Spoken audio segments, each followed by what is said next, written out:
kadib markii uu maalinnimadii shalay ku dhawaaqay madaxweynaha jamhuuriyadda federaalka Soomaaliya Xasan Sheekh Maxamuud ra'iisul wasaaraha cusub ee Soomaaliya ee muddada 3 sano ee soo socota jagada hayn doona kaasoo loo magacaabay Dr.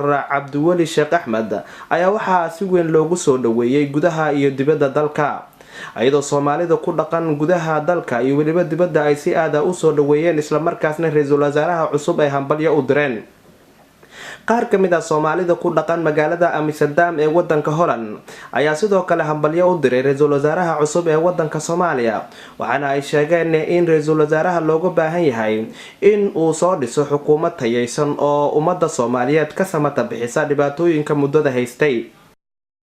maxamed xasan waxaan ku noolahay dalka Holland waxaan u hambalyeeynaa ra'iisul wasaaraha cusub iyo xukuumadda soo dhisi doono waxaan rajaynayaa guul iyo Soomaali inuu mideeyo.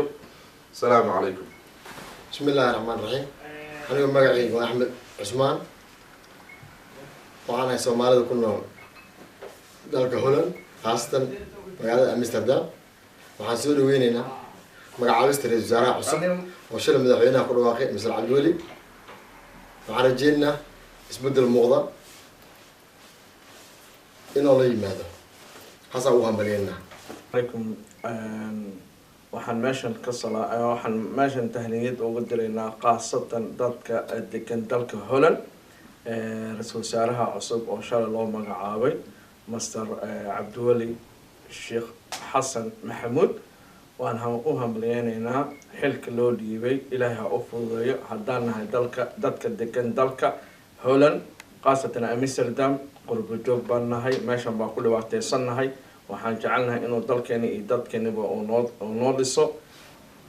sidoo kale waxaa ra'iisul wasaaraha hambalyo u diray gudoomiyaha dalada ururada Soomaaliyeed ay ku mideysan yihiin ee wadanka Holland ee la yiraahdo EFSAN Dr. Cali Waare asagoona sheegay in si aad ah ugu hambalyeynayo waqtiga kooban ee madaxweynaha Soomaaliya uu ku soo magacaabay ra'iisul wasaare Cabdiweli Sheekh Axmed.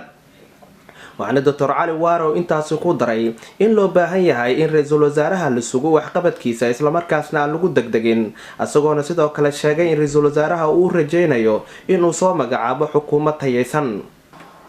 marka hore waxaan jecelahay inaan halkan uga mahad celiyo telefishanka qaranka Soomaaliyeed oo mar walba si hagaagsan ugu mashquulsan inay mujtamaca Soomaalida ay u soo gudbiyaan wixii wadankoodii ka dhacay gudaha dibadda.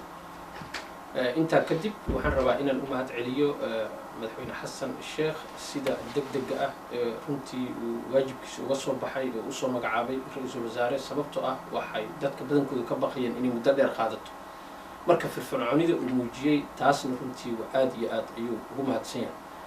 tan kale waxaan jecelahay sidoo kale ama fursadan ka faa'iideysanaya Soomaalida Holland Amsterdam agaaraheeda sidoo kale inaan soo dhaweyno ra'iisul wasaaraha cusub isagana waxaan jeclaalahayn inaan shaqadiisaas aan maaragtay ugu duceyno Ilaahay inuu ku garab galo sababtoo ah waa nin cusub marka waxaan jecelnahay asagana in jaanis la siiyo waayo qofku markuu cusub yahay in markiiba ma aragtay lagu degdega maaha in la fiiriyo ayaa fiican waxqabadkiisa waayo wadanka uu la fara badan hadday noqon xagga nabadgelyada dhaqaalaha siyaasadda arrimaha bulshada wadan burbursan oo aad u baaba'san runtii ayaa u baahan in shaqo xoog leh laga qabto marka taana kaligiis ma qaban karo. marka talaabada ugu horeyso aan fiirinaynaa waxay noqon doontaa kulley dawladda uu ra'iisul wasaaruhu soo dhiso waxaan rajaynaynaa inay noqoto dawlad ku sifooda karti iyo hufnaan tiim isaga madaxweynaha la shaqeeya oo aan jecelnahay inay wadanka ay dhibaatada ay ka saaraan gudahan dadka Soomaaliyeed waxaan ka codsanaynaa si wanaag u fikiraan oo ay la shaqeeyaan dawladooda wixii wanaag ay ku taageeraan. ra'iisul wasaare Dr. Cabdiweli ayaa waxa uu bedelayaa ra'iisul wasaarihii hore ee Soomaaliya Cabdi Faarax Shirdoon kaasi oo waayay kalsoonidii baarlamaanka. Cabdullaahi Maxamed Xuseen Taajirow telefishinka qaranka magaalada Amsterdam wadanka Holland.